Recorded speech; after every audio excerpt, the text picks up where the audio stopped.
Hello students, my name is Jyoti. हम 10th class का maths का सिलेबस कर रहे हैं, जिसमें हम चैप्टर फर्स्ट कर रहे हैं रियल नंबर।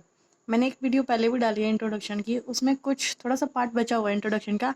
आज हम वो कंप्लीट करेंगे, ठीक है। तो चलो लेट्स डू इट। देखो बच्चों, आपको अपनी बुक्स में ऐसे क्वेश्चंस मिलेंगे। आज हम इस टाइप्स के क्वेश्चन समझेंगे कैसे होते हैं। Show that every positive even integer is of form 2q and that every positive odd integer is of form 2q plus 1 where q is some integer। इसमें बोल रहा है जो इवन इंटीजर है उसको तो हमें 2q के फॉर्म में दिखाना है, और जो ओड इंटीजर है उसको हम 2q plus 1 की फॉर्म में दिखाएंगे। और जहाँ पे q है ये सम इंटीजर मतलब कोई भी इंटीजर हो सकता है, कुछ भी कोई भी इंटीजर हो सकता है, 1 2 3 कुछ भी हो सकता है, ठीक है। तो चलो हम स्टार्ट करते हैं कैसे होगा। इस क्वेश्चन करने के दो मेथड होते हैं। सबसे पहले तो जो मैं आपको वो मेथड बताऊंगी जो आपको समझ आएगा, और उसके बाद जो हमारी बुक्स में लिखा होता है ना थ्योरेटिकल पार्ट, वो देखेंगे हम। तो सबसे पहले तो हम वो देखेंगे जो हमें समझ आ जाए। तो चलो स्टार्ट करते हैं।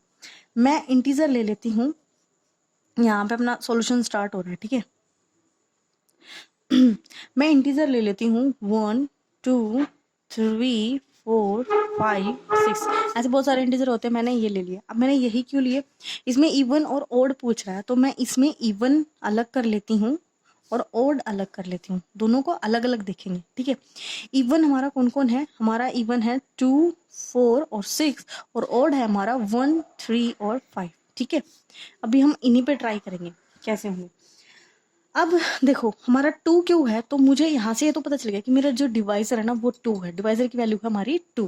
तो चलो, और ये 2 4 6 ये मैं बार बार डिविडेंड के रूप में लूंगी। किसके रूप में लूंगी, डिविडेंड के रूप में। तो देखो, जब मैं इस 2 को डिविडेंड मान रही हूँ, ये 2 डिविडेंड है और ये 2 मेरा डिवाइजर ही है, तो मैं इसको डिवाइड कर रही हूँ। तो 2 1 जा 2, रिमाइंडर बच गया 0। अब नेक्स्ट देखो 4 को करेंगे, 4 को 2 से डिवाइड करेंगे, 2 2 जा 4, रिमाइंडर बच गया 0।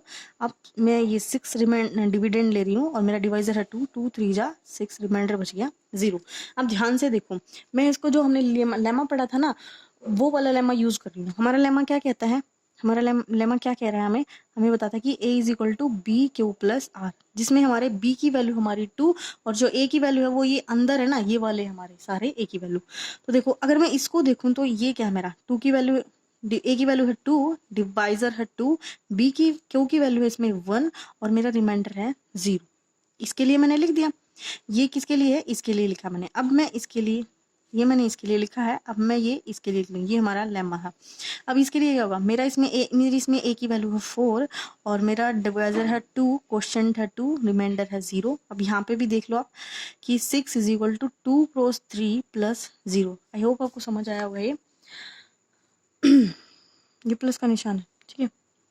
अब देखो 2 इज इक्वल टू, ये देखो 2 2 2, डिवाइजर सब में सेम ही है ना, 2 2 2, तो 2 लिख लिया हमने, ठीक। अब यहाँ देखो 1 2 3, अलग अलग क्वेश्चन अलग अलग आ रहा है। 1 2 3, तो 1 2 3 ये मैं इनको क्या मान लेती हूँ, ये मेरे क्या है, इंटीजर है।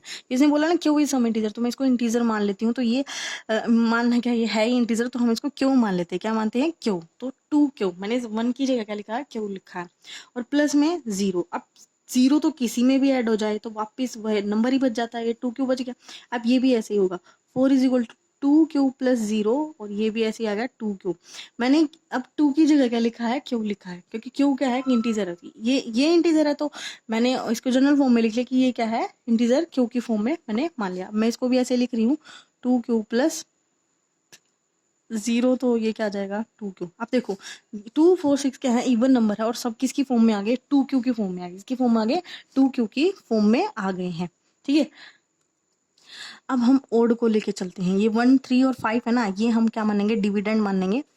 डिविडेंड हमारा 1 3 5, और मेरे जो डिवाइजर है वो तो 2 ही है, 2 2 2। अब इनको अलग अलग करो, 2 0 मल्टीप्लाई होगा तो 0 ही आएगा, और रिमाइंडर बच गया 1। अब यहाँ पे भी 0 से तो 0, और रिमाइंडर बच गया 3, और यहाँ पे नहीं, यहाँ पे होगा 1, 2 2 1 जा 2, यहाँ पे थोड़ा सॉरी 2 1 जा 2, रिमाइंडर बच गया 1। थोड़ा जल्दी में कहना है, इसलिए थोड़ा ऐसे हो गया। तो 2 1 जा 2, रिमाइंडर बच गया 1। अब यहाँ पे 2 2 जा 4, रिमाइंडर बच गया 1, ठीक है। अब इसको भी लेमा की फॉर्म में लिखें तो हमारा डिविडेंड है यहाँ पे 1, और 2 क्रॉस 0 प्लस 1, इसको लिखूं तो 3 is equal to 2 cross 1 plus 1, और यहाँ पे 5 is equal to 2 cross 2 plus 1। ठीक है, अब देखो 1 इज इक्वल टू, अब 2 सब में सेम है तो 2 को ऐसे लिखेंगे। यहाँ पे क्या है, इंटीजर क्या है, 0 1 2, तो कुछ इंटीजर ही आ रहा है ना, तो मैं इसको मान लेती हूँ क्यों, क्या मान रही हूँ क्यों। अब यहाँ देखो +1 +1 +1, ये सब में +1 +1 बच रहा है। जैसे पीछे वाले में रिमाइंडर 0 बच रहा था, आपकी बार +1 +1 बच रहा है, तो इसको मैं ऐसे +1 लिखूंगी। और यहाँ पे इसको भी ऐसे लिख लेते हैं 2q +1, और इसको भी ऐसे लिखेंगे 2q +1। अब ध्यान से देखो 1 3 और 5 क्या है, ओड है, और ये किस फॉर्म में आ गए, 2q +1 की फॉर्म में आ गए। तो हमने ये प्रूव कर लिया कि जो हमारे इवन इंटीजर है वो किस फॉर्म में आए। जो हमारे इवन इंटीजर है, even integer is of form 2q, ये किस फॉर्म में है, 2q में। और जो ओड इंटीजर है वो हमारा है, odd integer is of form 2q +1। तो हमने ये प्रूफ कर लिया। ये इन क्वेश्चन को बिल्कुल समझने का तरीका यही है, लेकिन हमारी बुक्स में क्या है, थ्योरेटिकल पार्ट में लिखा हुआ, तो अब हम उसको देखते हैं वो वाला मेथड कैसे होगा। चलो देखते हैं।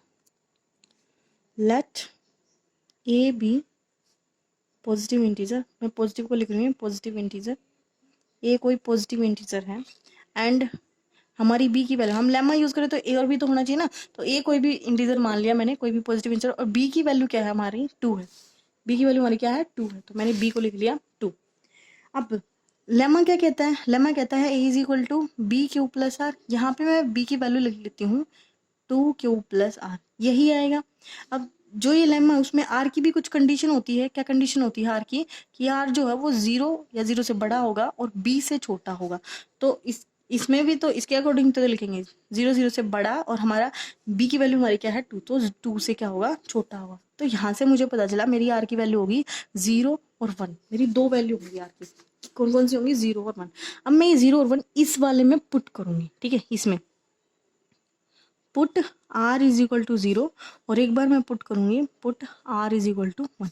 जब मैं r0 पुट करूंगी इसमें, तो a is equal to 2q + 0 हो जाएगा, और फिर ये कुछ 0 ऐड हो रहा है तो वही नंबर आ जाता है, 2q आ जाएगा। और जब मैं यहाँ पे r की जगह मैं 1 पुट करूंगी, 2q + 1, तो क्या आ गया 2q + 1।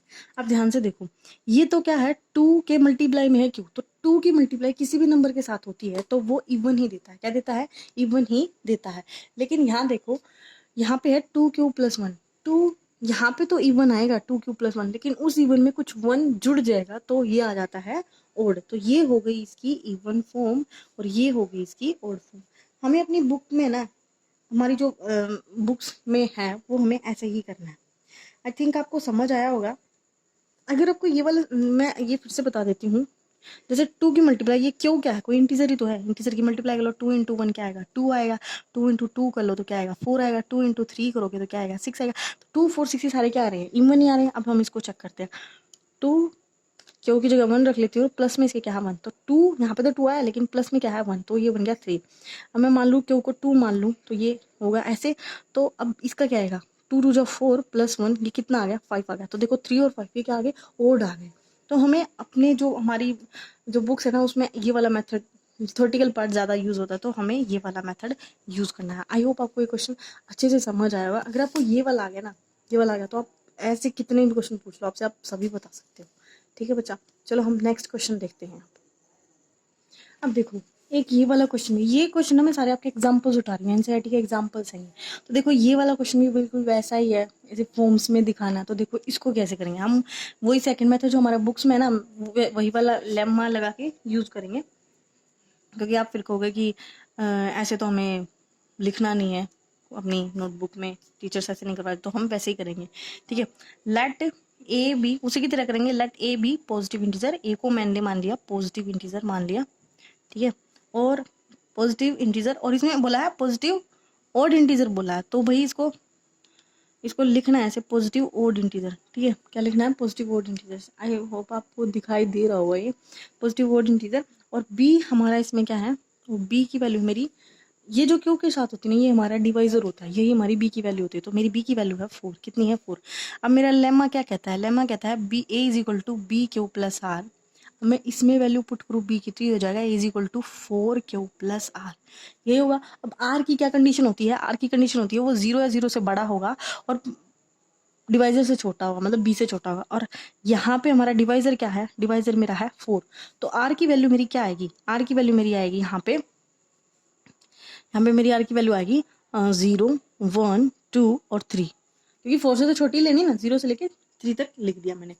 अब अब जो ये वाला लेमा हम इसमें आर की वैल्यू पुट करेंगे, ठीक है, एक एक करके। जैसे मैं यहाँ पे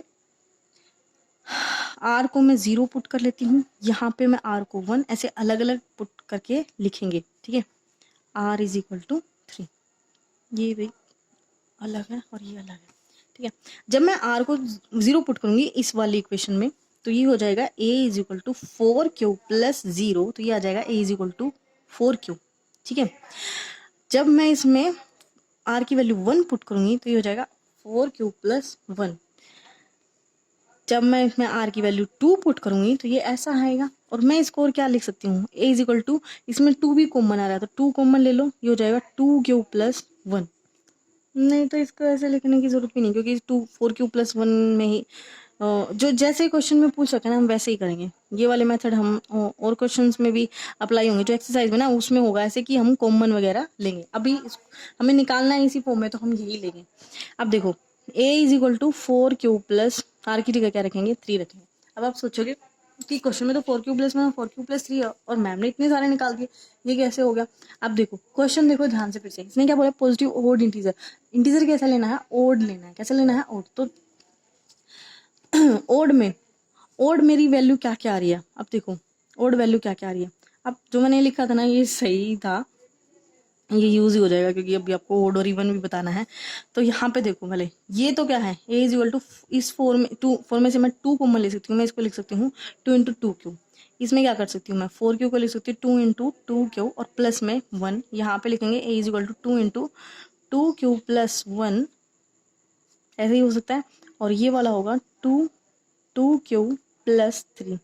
अब देखो वो थोड़ा जल्दी जल्दी वीडियो बनाते हैं ना तो फ्लो में हो जाता है सब। अब देखो ए 2 इंटू 2 के मल्टीप्लाई में कुछ है तो ये इवन ही देगा। 2 के मल्टीप्लाई में कुछ भी होता है, ओड है, इवन है, कुछ भी है, वो इवन ही देता है, क्योंकि 2 की टेबल ही देख लो, 2 1 जा 2, 2 2 जा 4, 2 3 जा 6, तो सारे क्या आते हैं, इवन ही आते हैं, ठीक है। तो ये इवन आएगा, ये कैसा आएगा, इवन आएगा। अब ये देखो 2 ये तो इवन देगा, ये तो क्या देगा, इवन देगा, लेकिन प्लस में उसके 1 भी जोड़ना है। मान लो 4 आ गया, इनकी मल्टीप्लाई, चलो 4 ना मानो तो 6 मान लो कि इनकी मल्टीप्लाई आएगी 6, तो 6 में 1 ऐड होती है, वो क्या हो जाएगा, ओड हो जाएगा। 7 ओड है, ठीक है। तो ये क्या दे रहा है, ओड दे रहा है। अब यहाँ देखो 2 के मल्टीप्लाई में ये पूरी ब्रैकेट है, बेशक 2Q प्लस 1 है लेकिन 2 के मल्टीप्लाई में है। तो आप इसको इमेजिन करो कि मान लो आप 2 की वैल्यू ना 3 मान लेते हो उसकी, क्योंकि ये मैं सिर्फ आपको समझाने के लिए बता रही हूँ कि मान लो आप 2 क्योंकि वैल्यू 3 रख लेते हो, प्लस में क्या है 1 है, तो ये क्या आएगी 3 2 जा 6 प्लस 1, तो ये आएगा 7। और फिर ये 2 से मल्टीप्लाई हो गया, वापिस क्या बना रहा है, इवन ही बना रहा है। क्या बना रहा है, इवन ही बना रहा है। तो ये 2 की मल्टीप्लाई बेसिक ये पूरी ब्रैकेट में आपको दिखाओगे प्लस 1 है, लेकिन ये 2 के प्लस 1 ब्रैकेट में मल्टीप्लाई किससे हो रहा है, 2 से हो रहा है, तो ये इवन ही आएगा। अब इसको देखो नेक्स्ट को, ये क्या है 2Q प्लस 2Q प्लस 3, तो देखो ये वाला तो क्या देगा, इवन देगा, लेकिन प्लस में क्या ऐड हो रहा है, 3 ऐड हो रहा है, तो ये हमें ओड ही देगा। क्या देगा, ओड देगा। तो ये हमें ओड दे रहा है, ये हमें इवन दे रहा था, ये ओड ये इवन। क्वेश्चन में हमसे ओड पूछा है तो ये दो इसके आंसर होंगे, एक ये आया और एक ये आया। तो इसकी कंप्लीट फॉर्म क्या थी, 4Q प्लस 1, तो हमारा 4Q प्लस 1 और एक आया हमारा 4Q plus 3।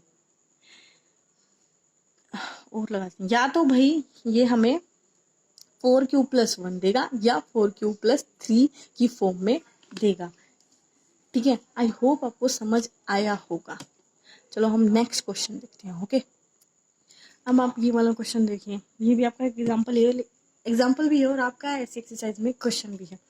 A sweet seller has 420 काजू बर्फी and 130 बादाम barfi. She wants to stack them in such a way that each stack has the same number. Then they take up the least area of 2 tray.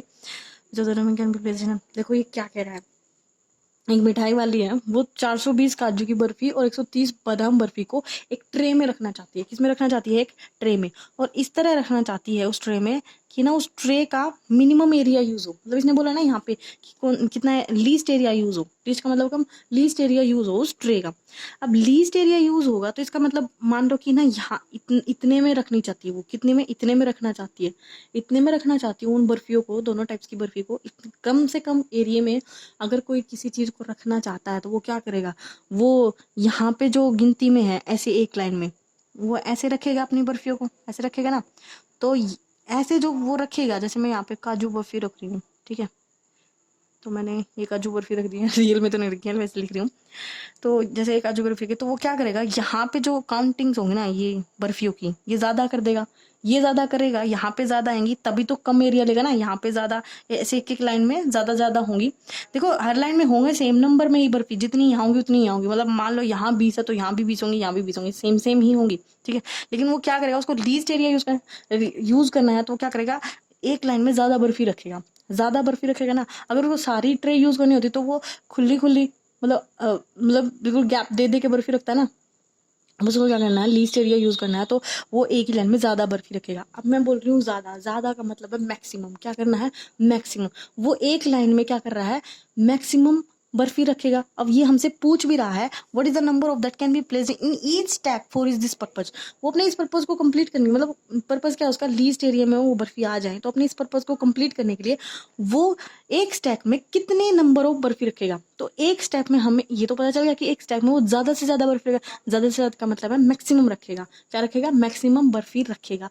अब maximum, जहां भी maximum आ जाए ना, maximum, तो इसका मतलब है हमें वहां क्या निकालना है, एचसीएफ निकालना है। क्या निकालना है, एचसीएफ। मैक्सिमम जहां भी आप वर्ड सुन लोगे ना, वहीं पे हम समझ जाएंगे कि क्या होगा, हमें एलसीएम निकालना पड़ेगा। तो हम इसमें फाइंड करेंगे एचसीएफ। क्या फाइंड करेंगे, एचसीएफ। 420 और 130, इस पे हम वही लेमा लगाएंगे। लेमा कैसे यूज होगा, जो इसमें बड़ा है उसको हम ए मान लेंगे और जो छोटा है उसको मैं मान लेती हूँ बी की वैल्यू। अब मेरा इसमें रिमाइंडर क्या है, रिमाइंडर क्या, क्वेश्चन क्या आएगा, क्वेश्चन की वैल्यू क्या आएगी। तो हम यहाँ साइड में डिवाइड करके देखते हैं। क्या हमें डिवाइड करना नहीं आता, तो हम डिवाइड करके देख लेते हैं।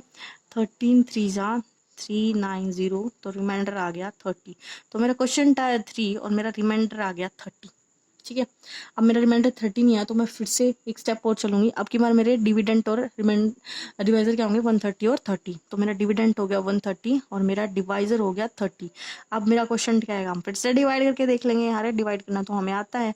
तो 3 4 जा 120 और मेरा रिमाइंडर आ गया 0, 0 नहीं 10। तो क्वेश्चन की वैल्यू आई 4 और रिमाइंडर मेरा आया 10। अब भी मेरा रिमाइंडर 0 नहीं आया तो मैं फिर से लूंगी। और की बार मेरा डिविडेंट हो गया 30 और मेरा डिवाइजर हो गया 10। अब मल्टीप्लाई में अब फिर से कर लेते हैं। 30 10 10 3 जा 30 और रिमाइंडर आ गया 0। अब देखो यहाँ पे मेरे क्वेश्चन की वैल्यू क्या आई 3 और मेरा रिमाइंडर क्या आ गया 0। जहाँ पे रिमाइंडर 0 हो जाता है हम वही स्टॉप हो जाएंगे, यहाँ स्टॉप, आगे स्टेप्स नहीं बढ़ाएंगे। यही हमारा आंसर आ गया। जो हमारा डिवाइजर है वही हमारा क्या है, आंसर है। तो मेरा एचसीएफ आ गया। किसका एचसीएफ निकाला है, मैंने निकाला 420 और 130 का एचसीएफ निकालना। ये कितना आया, 10 आया। क्या कितना आया, 10 आया। आई होप आपको समझ आया होगा। इसका एचसीएफ कितना आया है, इसका एचसीएफ आया है 10, ठीक है। यहाँ आपको समझ नहीं आ रहा होगा तो 10 आया, ठीक है। अब देखो ये क्वेश्चन है वर्ड प्रॉब्लम। कैसी है, वर्ड प्रॉब्लम। और वर्ड प्रॉब्लम में आपको ना डायरेक्ट नहीं बोलेगा कि आपको एचसीएफ निकालना है या एलसीएम निकालना है, क्या निकालना है। आपको ना वो समझना है, एक एक लाइन समझनी है कि वो क्या कह रहा है। तो इसमें जो मैंने ये अंडरलाइन किया ना, इसी को देखो। किसने क्या बोला, लीस्ट एरिया यूज होगा। अब लीस्ट एरिया आपने खुद से ही दिमाग लगा लो, लीस्ट एरिया यूज करना हमें किसी बॉक्स में रखते टाइम। तो लीस्ट एरिया कैसे यूज होगा कि एक ही लाइन में ज्यादा रखी जाए। ज्यादा का मतलब मैक्सिमम। तो मैक्सिमम जहां आ जाता है, ये आपको डायरेक्ट नहीं लिखेगा कि मैक्सिमम रखनी है या फिर एचसीएफ निकालना है। आपको उस वर्ड प्रॉब्लम को ध्यान से पढ़ना है कि वो क्या कह रहा है। लीस्ट एरिया यूज होगा तो एक ही लाइन में मैक्सिमम बर्फी रखी जाएंगे। मैक्सिमम जहां आता है वहां पे हम एचसीएफ निकालते हैं। आई होप आपको ये इंट्रोडक्शन जो मैंने इसका दिया है आपको समझ आया होगा। अभी मैं आपकी नेक्स्ट वीडियो जो बनाऊंगी वो 1.1 एक्सरसाइज पे बनाऊंगी। मैं आपकी कंप्लीट एक्सरसाइज करवाऊंगी। तो आप इस इंट्रोडक्शन को अच्छे से देखना। ये वाला और इससे पहले वाला 2 इंट्रोडक्शन बनाए मैंने इसी चैप्टर के, तो आप दोनों को ध्यान से देखना। और आपको ये वीडियो पसंद आई हो तो लाइक और सब्सक्राइब ज़रूर करना चैनल को। और मेरी राइटिंग तो इतनी अच्छी नहीं है, फिर भी आई होप आपको समझ आ रही होगी, इतनी भी बुरी नहीं है, समझ तो आ ही रही होगी। आपको कोई भी प्रॉब्लम हो, समझ ना आ रहा हो, लाइटिंग प्रॉब्लम, वॉइस प्रॉब्लम, कुछ भी आप मुझे कमेंट करके ज़रूर बताना कि वॉइस अच्छे से नहीं आ रही, या फिर लाइट कम है तो आपको दिखाई नहीं दे रहा, या फिर मैं थोड़े और बड़े बड़े लिखूं, तो आप ज़रूर मुझे बताना कमेंट में, ठीक है। और ये भी ज़रूर बताना कि वीडियो कैसी लगी। अगर आप कमेंट अच्छे अच्छे करोगे ना तो मैं और भी ज़्यादा वीडियो बनाऊंगी। आप ही मेरे लिए ना एक मोटिवेशन हो। आपके जो कमेंट है ना वो मेरे लिए मोटिवेशन है, और आप ज़रूर कमेंट करना आपको पसंद आए तो। ओके बच्चों, बाय बाय, टेक केयर।